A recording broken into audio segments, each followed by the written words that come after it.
Ensuite, vous avez la grande expérience de Seligman en 67, qui va créer le paradigme de l'impuissance apprise. Alors, qu'est-ce qu'il fait, Seligman? Il prend des groupes de chiens, vous savez, c'est le conditionnement pavlovien, et il associe un son et une décharge électrique. Vous voyez, le pauvre chien, là, il est sur un sol qui peut lui envoyer une décharge électrique. Un groupe de chiens aura la possibilité de sauter au-dessus de l'obstacle, de l'autre côté de la cage, qui ne sera pas électrifié. Mais vous aurez un groupe de chiens qui va avoir de l'électrification partout. Et ce groupe-là, ça c'était inattendu, Seligman ne s'attendait pas du tout à ce résultat.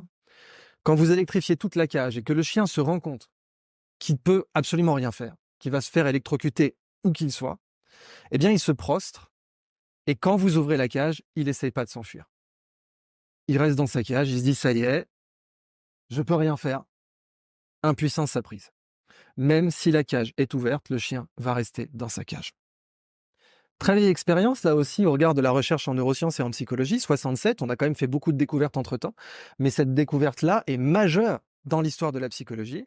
Elle va au-delà des simples notions de conditionnement, parce qu'au départ, on essayait de tester un truc à la Pavlov, vous voyez, on fait un son, on met une décharge électrique, on regarde comment le chien se comporte.